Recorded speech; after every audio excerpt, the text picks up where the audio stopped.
Hello, my name is Dr. Horn, and I want to welcome you to the class.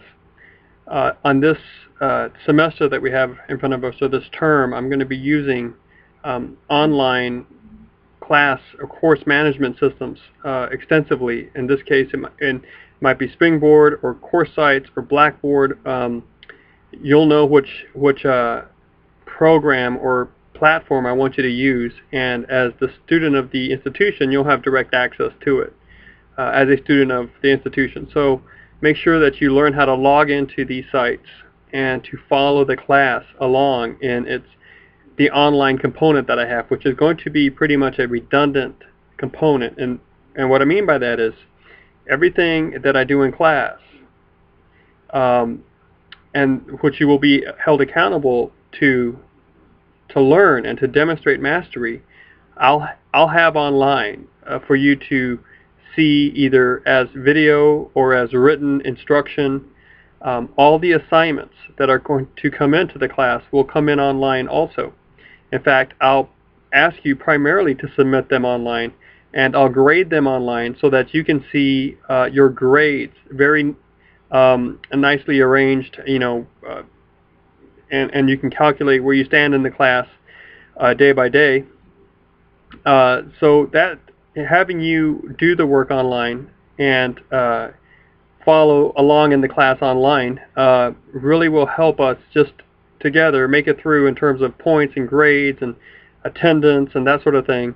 It'll facilitate the class in that way. Now, if we meet in class, or if we are in a class system that meets every Tuesday or Thursday, or every Monday, Wednesday, Friday, then what will happen in class is a sessions in which I help you with the actual working through the assignments, and where I question you, or as far as your progress or your thinking, individually or as a group, for these assignments. Or there'll be times where I push you to new directions or different ways of thinking about something that we are working through. And while this experience in class may not directly result in material for you to use in your assignments, it will deepen you as a person and as a thinker. So there will be a lot of good things happening in class itself, and you need to be there if we're meeting as a class from, again, Tuesday, Thursday, or Monday, Wednesday, Friday. If you've signed up as a land class, then there is the institution and you, because you signed up for the land class as opposed to an online class. Both of you are thinking that there's something inherent that's happening in this land classroom that is somehow missing or not the same in a class that is fully online. Of course, I understand it might just fit your schedule, but as far as working a class into a schedule, online classes seem to have much more flexibility than land classes. So, or it may be that you are hesitant to use technology if in fact you signed up for a land class and you really don't want the online tools to be used in the class. That sort of action is built on fear of technology, and there's really no way of stopping this. This is going to be the way education is done in the future. Well, the future is now. It's just going to become more so. And the tools that are being developed and the memory storage that enables these tools to do what they do, they're right on the cusp of being in customer use. So consumer use. You need to get used to it. You need to learn how to navigate the course platforms like Blackboard or Springboard or CourseSites.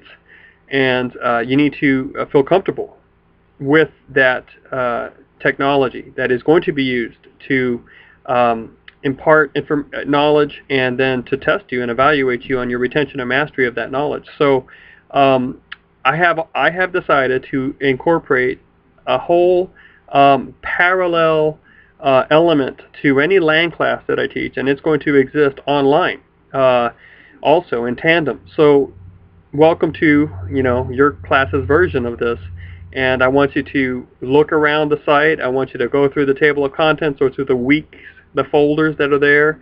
I want you to experiment with how to open up an assignment box, with how to get to the library through the course sites, or how to get through the platform, whether it's Blackboard or Springboard, or if not to the library, how to get to open access resource databases, how to set up a discussion, just explore the tools. Look at the calendar tool, maybe learn how to utilize that. There aren't too many ways you can really mess up something that beyond which a call to IT will fix. So one thing I want you to do is find the number to call if you have technical troubles. Look through your student handbook. Look, if you can't find it there, go to the school's website. Can you find it there? Can you find it somewhere in this class that I included in the syllabus? So, but you should have those things at hand. You should work, experiment with these folders and this platform at the beginning of our term together, so that you can find out whether or not your computer is connected correctly at home, or whether you need to maybe for the semester upgrade your internet service so that you can have a higher and a faster internet, which will help you immensely with dealing with these tools. So definitely do some experimenting, do some investigating. Try to make yourself at home with these platforms, Springboard, Blackboard, CourseSites, whatever it is. And also, if we are meeting as a Tuesday, Thursday class, or a Monday, Wednesday, Friday class, or as a traditional LAN class, I want you to still understand we are having that LAN class, and you need to come to that class and listen to me talk about assignments, give examples, try to help you do better, not only grade-wise, but just become a better thinker and writer. And I'll do that in many ways on the moment, unplanned, in class, that because you can see me approach these issues without having to think extensively beforehand as far as a lesson plan goes, or a scripted or a planned video or an assignment. You can start learning and adding to these ways of thinking I'm introducing to the class in the actual LAN site. So, if this is a LAN class, I want you to think of it as a LAN class with an online component. If it's a purely online course, you'll be getting a lot of these videos because I want to, partake. I want to give to you a sense that I am participating and involved in this class as it progresses, that I have a presence here. And the best way I think I can do that is just to let you see my face and to hear my voice, and hopefully you won't be too put off by all of that. But I find that it really does help to add a dimension of personality, or a sort of, it brings back a personal dimension to the course. All right, so please, take time to watch the videos, and it's a time commitment either way, but you may have heard it in class in live voice, but it's when you watch the videos that it clicks, or that you get an example that really helps you. Or if this is a purely online course, a full online course, there's just really no way that you can avoid watching and still, I think, get the full benefit of the course. So please invest the time in watching me try to talk you into an understanding of the written assignment or the online components that you need to do. Please realize that online courses are not easier than LAN courses, and that LAN courses are not easier than online all the time, or just by default. In fact, online courses tend to be just as much work as a LAN class, and for a group of students, they tend to be very alluring at first because they offer you the promise of flexibility of schedule. But in fact, if you are not self-initiating, if you don't have that self-control that makes you do the work when you need to do it at the right pace, and if you're not getting the work done, a class that has a lot of activities online, so that's a LAN class like this one that has a lot online, or just a purely online class, tends to trap those sort of students by making them think, well, I can just put it off. I'll work really hard tomorrow. And then when tomorrow comes up and it doesn't happen, that student may say, well, it's all online. I'll work really, really hard, the next day, and you know how it goes. And eventually it doesn't happen. So I want to encourage you to please stay on task with yourself and make sure that you do not create a mountain of trouble for you down the line by letting assignments just pile up on themselves, okay? Please, one way to do that is if we are meeting as a LAN class to come to those sessions. And I'll probably have an attendance policy at play to encourage you to do that. So, and then you get the sense that you need to be at a certain point in the class at a certain point in time, and that's great. That helps you stay on track.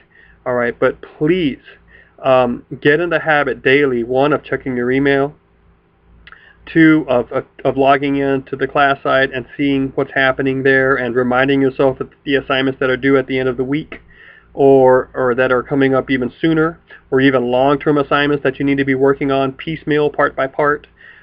Just get in the habit of making yourself be online. Now, if ever you need to contact me, the best way to do it is through my email. All right, I do a lot of classes online, and in order to sort of simplify matters, I've decided to really focus much more on when I need to communicate to my students to go to my email, as opposed to the message tools, say in Blackboard or Springboard or course sites. All right, I check my email every day, 2 or 3 times a day, just because I get so much stuff from other places, from other classes, from other teachers, from other administrators, from other jobs I'm connected with, and projects I'm connected with, and I know I'll be there in my email. Now, as far as an online message goes, sometimes I just completely forget to go on class and to find the message tool and to see, is anyone sending me a message through the course site. Just use my email, which it's going to be on the syllabus. All right, please do that. I check that 2 or 3 times a day. I try to check the messages in Blackboard and Springboard and course sites and these online classes, and sometimes I just forget. So please go through my email. The other thing I want to really encourage you to do is to really stay away from incompletes. Please do not please do not go into this class saying, well, I'll just do what I can, and if I can't, I'll get an incomplete.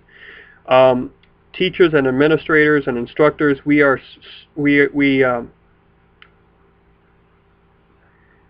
want you to stay away from incompletes. They are such a nightmare logistically, and it's not a good idea. It just is not. It's not a good idea. So what is a good idea is to stay on time and on track and to get the work done. And if you sense that the work is not getting done, then you need to start negotiating with yourself concerning the grade you think you're going to get. Settle for a B. Settle for a C. Don't go for the incomplete. All right. Now there are some cases where it does make sense to ask for an incomplete, and those cases, though, need to be just obvious situations that fit. For example, if you're in the hospital for 2 months, or for 3 weeks, and if you actually are that way, then obviously I haven't seen you for 3 weeks, and then I'll need to find out the name of the hospital and that sort of thing, so I can just make sure that you were there. And then I'll look at your past work and say, she was doing fine before, and then this happened, and okay, let's go. I think she can finish out. But just somebody's death in the family, not yours obviously, but someone else's, or just a time where you may struggle with motivation or energy, or just a sickness like the flu. These are just, these happen to people, a lot of people. And they're hard, which reminds me of how courageous it is to be a human. But it just, They happen, and you don't need an incomplete for that. You need to get back on track after that week. The incomplete is for that person who is medically incapacitated for a long time. All right. You know why? It's just that you get the course finishes, and then you got, okay, I got 5 weeks to finish this off, and guess what? You get the summer job, or the winter vacation is just way more packed than you thought, and then you're like the beginning of the new semester or the new term, and you say to yourself, well, I got 3 weeks. But you know what? You signed up for a full load, so all of a sudden a whole lot of new classes start happening. Okay, and you don't get the work done, and you end up getting a C in it. You may as well take in the C in the first place. Okay. Here's another scenario. The students that ask for incompletes that are not really medically incapacitated have a history of this sort of long-term procrastination. So you get the incomplete because you convince your teacher that you need to get the incomplete, and then the habits that led you to ask for the incomplete in the first place keep you bogged down, so you never get the incomplete done. And then you show up for graduation, and you have 2 incompletes on your record, and you're not graduating. And the incompletes are like 2 years old already. So please, incompletes actually are not a good idea. In fact, I wish that the administration would sort of hear the heart of the faculty here and do away with the I. All right. So you, I think, can sense my heart there. I really, really, really respect and honor the students that do their work every week, and they just get it done. They're staying up late too, but they just get it done. And at the back of it all, you know what I'm saying to myself? I'm saying, if I can, I'm not going to fail this student. This student is getting through my class somehow. I did have one student try to turn in his work in crayon, and I'm not talking about that type of student, but for the most part, you guys are serious workers, and you just get your work done, and I can honor that and respect it, and get you through this class and on to your major, on to your other classes. So please, stay on track, all right? Look what's due every week, and get it done, and go to the next week. Now, often I'll reveal a class, even if it's a LAN class, I'll reveal it all online. So, the other problem is this, that you try to do so much at the beginning, and you don't do it well because you really aren't learning the concepts. You're not carefully walking through it, and, you overwhelm yourself because you're trying to finish a 14-week class in 8 weeks, and everything is half-baked, and, you get a B, but then 2 years down the line, you don't remember anything of it because instead of learning, you were earning a grade, which sometimes are different things. And that's just not the spirit of education, all right? I understand America sets it up so you need the diploma to compete in employment. At least that's what you think, right? I mean, that's conventional wisdom. And then it comes down to grades, which is, I think, antithetical, inimical to true education. True education needs to be set in an environment where you're not penalized for making your mistakes, which essentially means we need to get rid of grades, but I can't do that. Okay, so I'm going to have to stick with grades just because I want to stay with my job. So if you pace yourself carefully, then at least you try to convince me you're not in it just to get a grade, and you're actually trying to learn. It's like a garden, all right? A couple ways to kill a garden. Never water it, all right? So those of you that are never going to do your work, this class is done for you already. The other way to kill a garden is to water it too much, and you're constantly watering it. You're not giving yourself time to think and to digest and to work your way slowly through some concepts. You're trying to get it all at once, and so you're overwatering, and your plants are going to die, even though initially they look good. All right. So the garden takes a long time. It takes a long time to grow, but you do it right, and you get a lot of fruit. So I would encourage you to work week by week, and you ought to do fine. I'm looking forward to it. Hope you are too. Keep your energies up, get your sleep, and just week by week. All right, take care.